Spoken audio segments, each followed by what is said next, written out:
Bonjour à tous, je vous propose une correction du chapitre 11 en vidéo sur les documents et sur la correction avec ma voix pour vous aider à auto-évaluer votre travail.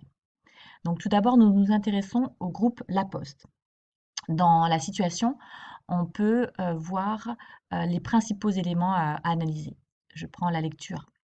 Grâce à son modèle multi-activité, La Poste affirme sa position d'opérateur de services de proximité humaine. Opérateur de services de proximité humaine, c'est son positionnement. C'est ce qu'elle veut obtenir dans l'esprit de ses usagers, de ses consommateurs, de ses clients.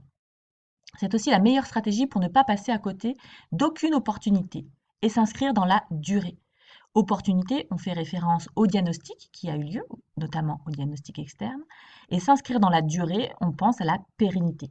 On voit peut-être que les menaces de l'environnement pourraient nuire à la durabilité, à la pérennité de la Poste. Pour cela, les activités ont été organisées en 5 branches. Donc on cite ici les 5 domaines d'activité du groupe La Poste, les 5 segments dans lesquels elle développe ses compétences.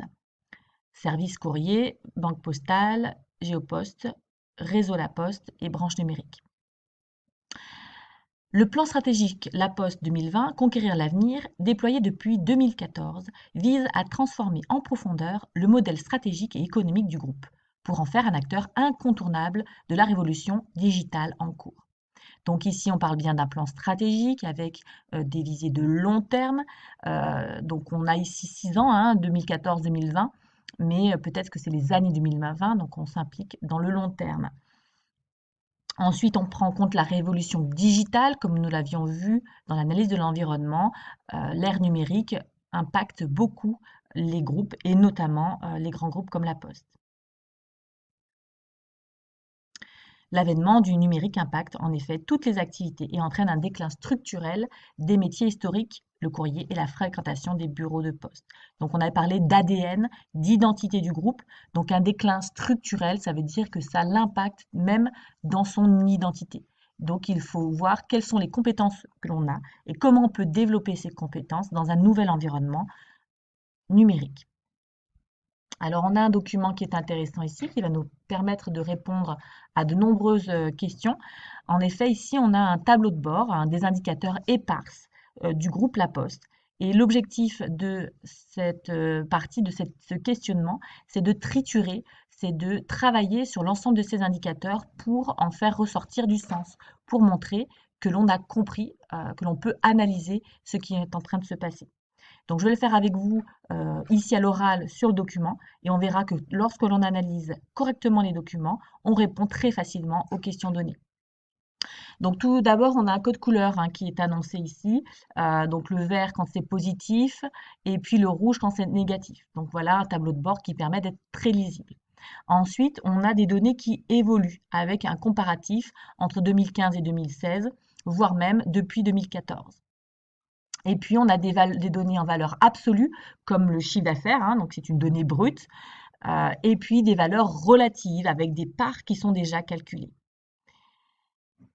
Donc, grâce à ce document, on peut observer que le chiffre d'affaires, quantité fois prix, le total des ventes sur une année, a augmenté en 2016. Donc, c'est plutôt positif, même si l'augmentation est faible, on a un élément positif. L'amélioration de la qualité perçue. Donc, on voit que la satisfaction globale est très très haute, puisqu'elle est environ de 96%, mais elle tend à baisser. Donc, la refonte de la Poste a eu des conséquences sur la perception des clients. Ensuite, on a 600 000 postiers qui ont suivi une formation numérique. Donc, on voit bien ici qu'il y a des moyens mis en œuvre, des ressources qui sont mises en œuvre pour atteindre l'objectif. Ensuite, on veut travailler sur un groupe de proximité. Donc, on a mesuré le nombre de personnes à moins de 5 km d'un point contact. Donc, ce taux est plutôt très bon. Ensuite, on regarde ce que pense la presse et notamment l'usine digitale qui a élu La Poste entreprise digitale de l'année 2016. Ensuite, on regarde au niveau des accidents du travail avec arrêt. Donc là, on voit une donnée négative puisqu'ils sont déjà assez importants, à plus de 20%, et qu'ils continuent d'augmenter. Donc on a une forte un fort effectif de postiers qui sont en transit très souvent. Donc effectivement, on voit que ces nouveaux outils peuvent être influenceurs pour augmenter les accidents du travail. Donc là, on voit les moyens qui ont été donnés à ces postiers pour deux raisons. Déjà pour l'impact écologique et puis pour l'efficacité, donc avec des véhicules électriques. Et on va voir avec le calcul des taux d'évolution pour chaque donnée, ce qui est intéressant de voir.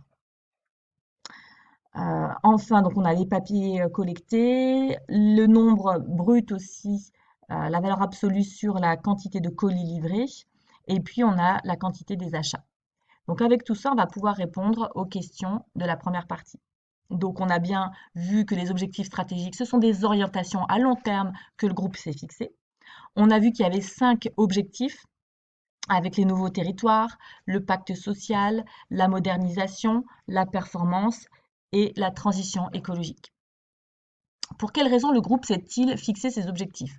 Donc on a vu que ces objectifs, ils faisaient partie du plan stratégique La Poste 2020. Donc finalement, l'objectif, c'était quoi? De devenir un grand groupe de proximité humaine, d'améliorer sa compétitivité et de prendre soin de ses ressources humaines. Donc on voit bien hein, que les raisons correspondent aux objectifs. Ensuite, on a trois questions qui vont nous permettre de travailler sur ces indicateurs. Alors, je vous avais fait une partie du travail puisqu'on a effectivement des indicateurs de nature quantitative, d'autres de qualitative, et puis on a les domaines. Donc, je vous avais donné ces éléments pour que vous puissiez retrouver les bons indicateurs aux bons endroits.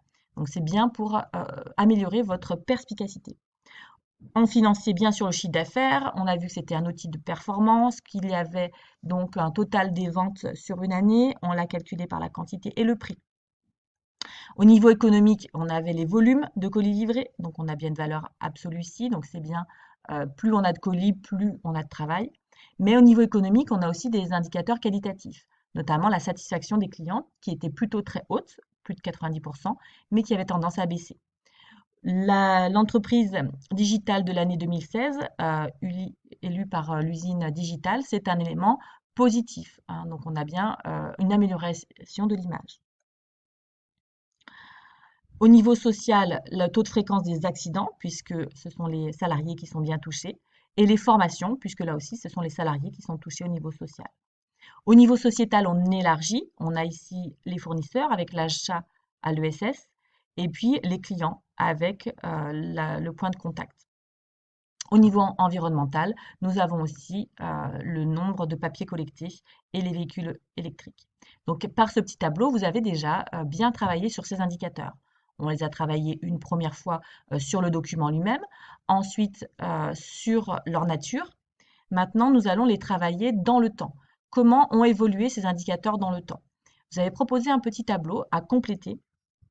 Alors, on voit une observation, hein, plus 1%, valeur d'arrivée moins valeur de départ divisé par valeur de départ fois 100. Le chiffre d'affaires est stable, il est en légère hausse, c'est plutôt correct. L'objectif est atteint. On n'a pas de données pour comparer le nombre de volumes, mais on voit que c'est un volume assez conséquent. Pour le taux de fréquence des accidents du travail, on voit bien qu'ils augmentent. Donc, c'est un indicateur négatif, plus 1,5 points. Attention, quand on a des données en valeur relative, on ne fait pas des pourcentages avec des pourcentages. On calcule les 40 points.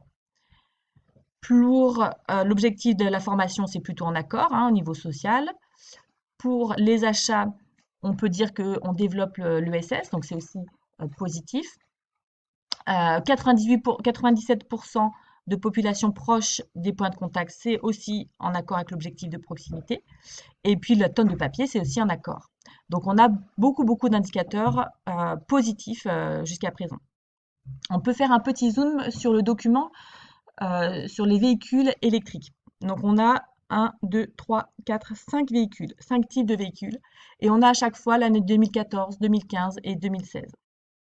Donc on voit ici qu'il y a une augmentation d'abord en 2016 pour les chariots, puis une diminution. Hein, c'est le seul indicateur qui baisse en 2016. Pour les VAE, les vélos à assistance électrique, plus 14%, plus presque 17%. Donc c'est une augmentation constante. On voit bien que les vélos remplacent petit à petit les scooters. Pour les stabis, c'est même exponentiel. On avait 100 et on passe à 3000 stabis. Donc, on a augmenté de 300% en première année. Donc, on a bien multiplié par 4. Et on a encore multiplié par 7 en année 2016. Donc, on voit bien que c'est un équipement très, très important, à des charges très importantes pour la Poste. Les quadricycles aussi augmentent. Ils doublent entre 2015 et 2016. Et enfin, les véhicules légers continuent leur croissance, plus 23% quasiment en 2016. Donc là aussi, c'est très positif. Si on regarde sur le total des 3 années, on a bien une augmentation de 11% en 2015, une augmentation de 21% en 2016 et un taux global, c'est-à-dire entre 2014 et 2016, de plus 44% sur 3 ans. Donc on voit que le parc de véhicules électriques a augmenté de presque 45% en 3 ans. Donc on voit bien la volonté du groupe de se moderniser. Donc l'idée, c'est que dès lors que vous allez avoir des indicateurs dans les documents, savoir les lire, les retraiter pour en donner du sens. Ensuite, il fallait qu'on retravaille ces indicateurs avec les objectifs. Donc là encore, c'était un travail d'attribution. Tout ce qui concerne les nouveaux territoires, le nombre de colis, la population moins de 5 km, la satisfaction des clients. Tout ce qui concerne le pacte social, donc réduire les accidents du travail. Pour se moderniser, être plus en adéquation avec le système numérique, améliorer les performances du chiffre d'affaires, la transition écologique, le papier, les véhicules électriques et les achats à l'ESS. Pour la dernière question, je vous avais assez orienté puisque je vous avais déjà donné les PPE et les PPI et qu'il fallait remettre en face chacun des indicateurs. Bien sûr, ça serait à vous de retrouver ces indicateurs, à travers les indicateurs, pardon, les parties prenantes concernées. Donc les salariés ils sont impactés par les accidents du travail et par le nombre de formations. L'État actionnaire est impacté par le chiffre d'affaires. Les clients sont impactés par le nombre de colis, la distance au point de contact et le taux de satisfaction. Les fournisseurs sont impactés en domaine sociétal au niveau de l'ESS, puisqu'on a développé ces achats. Et enfin, la société civile, c'est-à-dire tout un chacun, est impacté par l'indicateur environnemental, notamment le papier et les véhicules électriques. Donc voilà pour cette première partie, une prochaine vidéo pour la deuxième partie.